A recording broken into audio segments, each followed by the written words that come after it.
Tonight our special guest is Batley Burton, famous for her love of cats, being the champagne lady and one of the real housewives of Auckland. Anne has just completed another successful fundraising night in Parnell called Pussy Galore. As a result, the Cat Foundation received over $25,000. Well done, Anne. And Batley Burton, welcome back to The Beat Goes On. It was a wonderful visit a couple of weeks ago where we talked about the great Pussy Galore event that you had in Parnell. Yes. How did it go and how much money did you raise? We always raise in excess of 25,000. So I'm hoping that it's actually going to be more. You are such a busy person. Let's look at your life. Real Housewives of Auckland, number one. You're famous for that. You're the cat lady. I have heard that term. Is that right? Because yes, you really that's right. You really love your cats. Yes. And you're also a importer of champagne, so you're also called the Champagne Lady. That's right. Which title do you like the most? I have to say, I quite like the Champagne Lady. You do? That's sort of the most elegant and, you know, glamorous and so on. But I have to add to that, I'm also the Barrel Lady. But I definitely don't want to be called the Barrel Lady too much because What's it does the Barrel offer Lady? up other connotations and size. Oh, the champagne barrel.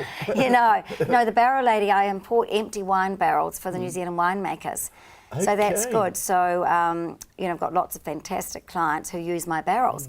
And I also import capsules which go over the wine bottles and oak adjuncts for those who want to produce a less expensive wine. Now, are you a real housewife, or was that a term that you were always a real housewife? It just so happened that it was a television series came along. But you've always been a real housewife. Yes, Is that true? well, I'm not really a real housewife, to be honest. I try and avoid any sort of housewifery duties, if there's such a phrase.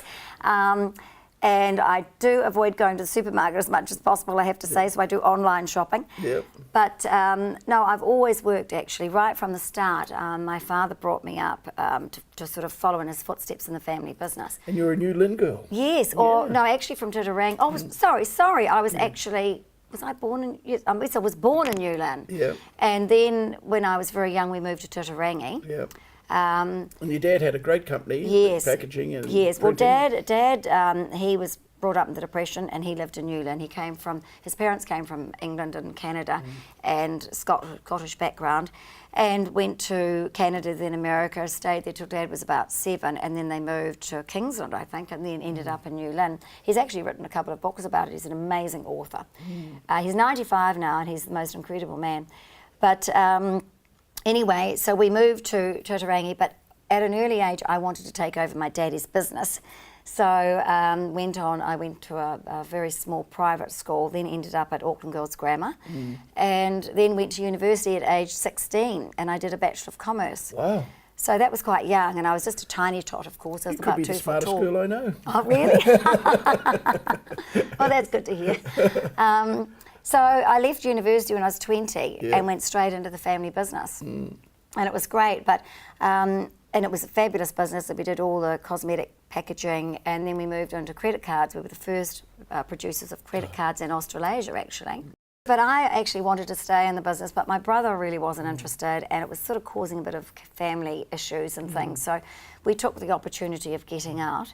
And then I moved on to other things, and of course got into the wine industry with the champagne and so on. Now, this is a great story. One day you said, I can't get enough champagne or good quality champagne, so I'm going to import my own. Is this how it happened? Or Well, is that a public myth? Yes, not quite, but I was used to I had this French boyfriend who was involved with the Regent Hotel, and I used to get very special prices, of course, for my champagne. So I'd load the back of the Porsche up with about 10 dozen champagne at a time, and you know, it was really good. And of course, then later on, things changed there, and he moved off overseas, and I sort of lost this contact. And I thought, gosh, you know, I've really got to keep feeding this habit at the right price. So I decided, I went to France with this chap I was going out with at the time, and found this little champagne house, which was just an old lady, really, we met, and we loved the champagne. And he said, oh, ask her how much for 150 dozen. So she was so excited because they only produced about 50,000 bottles. So I said, right, here's an order for it. So she was over the moon. And anyway, one thing led to another. 20 years ago. Yes, 20 years ago. yes. And then one thing led to another. And I went to Van Expo as things sort of started expanding. And I met Champagne Jacquard, which I had been buying from Murray Sandman, who used to have Jacquard and a few other wine agencies. I knew Jacquard because I'd had it at my first wedding. So I loved the Jacquard. So I said, I'd love to be the importer. So here I am 20 years later. But it was Cuddly Bear, my husband, Richard Burton, the second husband. He said to me, look, that company name you've got, Regency Imports, is so boring. And he said, you need to be the champagne lady. Yeah. So we registered it, and here I am, champagne lady. Now, the next thing, of course, is you're totally involved in cats. That's something that's that you have a passion for and an empathy for, because, as you said on the first program, your dad used to look after stray cats at where you work. So, and that's how it all started. Yes, and now it you have is. a foundation. Foundation is the New Zealand Cat Foundation. Wow. And it is a registered charity.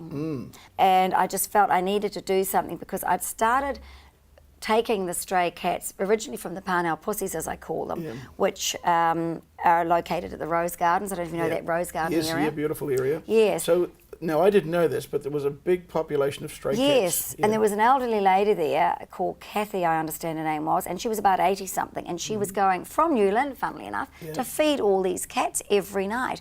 And one night, the poor old soul slipped down that bank because it's precipitous. It's just like that down to the railway lines. And that was the end of her? That was, well, she didn't die, but, she could no longer continue doing it. So another friend of mine, Carolyn Ravlett, she got in there and set up a group of volunteers. And about 16 years ago, I answered an advertisement in the local rag, as my father would put it, the Courier. And my first fiance, who's still a very good friend of mine, he said, oh, this would be good for you, Anne. And I said, oh, what's that? He said, oh, they want feeders for these stray cats.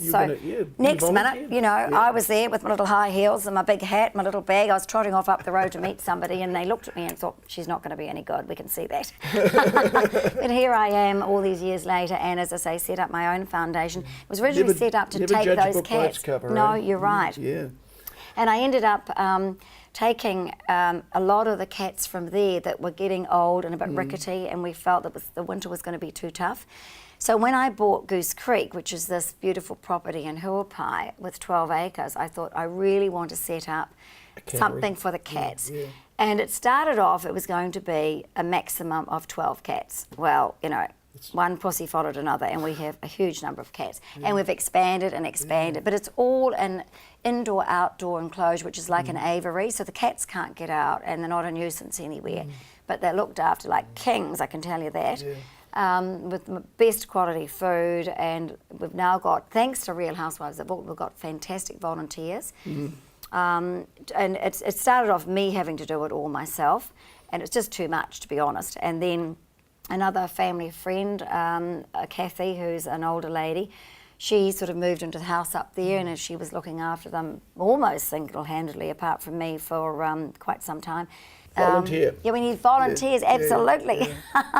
So, we're doing that, but it needs funding. It's up to about $10,000 a month now, looking after the cats. Now, isn't it wonderful? There is a loving human kindness in people, isn't there? The fact that you meet all these people that could sit at home at night and watch television or do other things, but they make the effort to look after these cats. So there is a lovely something running through the human spirit, isn't there? Certainly is, and thank God for that. And thank you for spearheading it. Yes. Yeah.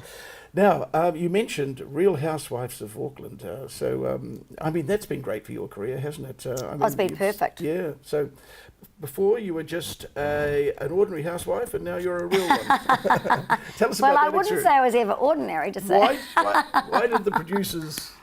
Why did they choose me? What was their pathway to picking you for the role? It's quite interesting because apparently I was the first person they contacted, which was a couple of days after Christmas. And I had a call from this woman who's a scouter, and she's become a good friend actually. And she scouted me and came up and interviewed me up at Goose Creek. I had no idea what the show was about. I said, well, what's this all about? Oh, I can't tell you, but we're looking for strong-minded, no, she didn't say anything about housewives.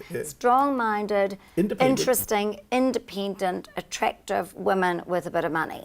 Wow. So she said, you were recommended.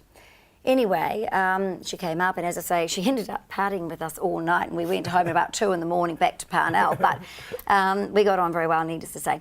So she then reported back to She said you were Matchbox. Yes, Matchbox in Australia, and then they wanted to do some filming where they interviewed you and asked me all sorts of questions and on camera. And then after that, Kylie came out from Australia and she met me and interviewed me, and then we got thrown into all sorts of processes where we had to mix with other women at different situations and see how we all sort of intermingled and got on and so on.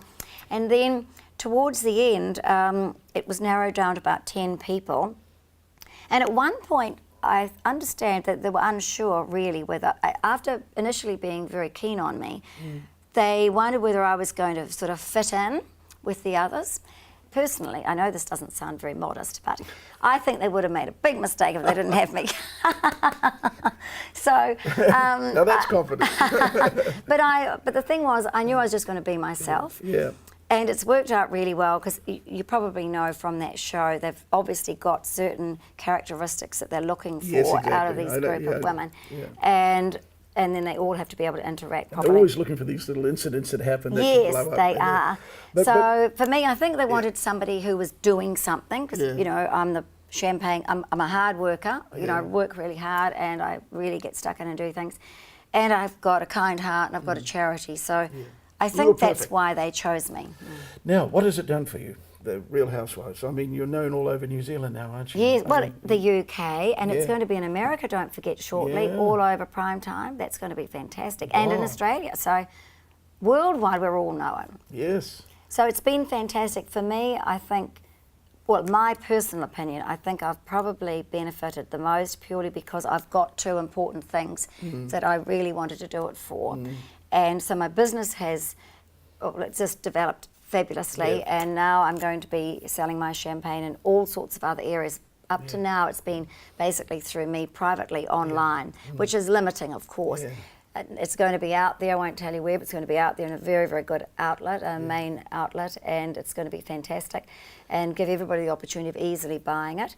And for the pussies, well, of course, I've got a voice for the cats, the stray cats out there. People are perceiving them differently, and it's getting also the word out there that, hey, to be a cat lady, you don't have to be some stupid, crazy cat lady running around, you know, a bit of an oddbod. It's just normal people like me wanting, you know, we've got a good heart wanting to help them. Why don't we ask for volunteers? Yes, we do want volunteers, and we want donations because it costs a fortune. And every time I have to do a fundraiser to get some donations, it's a massive amount of work. I have spent months, you know, on this whole function that we've done. And just before you go, this is a baby boomer chat show, and baby boomers were born after the Second World War, 1946 right through to 1960. Would I dare ask if you were in that period when you were... Just missed out. Just missed out. But my husband's a baby boomer. Yeah. Well, you can be an honorary baby boomer tonight. Oh, thank you. But I must tell you one thing, Gerard. You know what they say? If a woman will tell you her age, she'll tell you anything.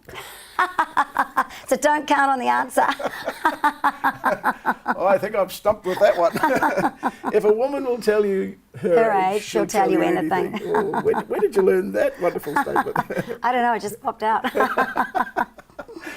And fabulous to see you again, and trying to work out how I can become the real house husband of New Zealand. So that's a good idea, but I'll tell you what, I have two young men waiting in line. To be the real exactly. Thanks, Anne. Thank you. Bye-bye. He's a singer.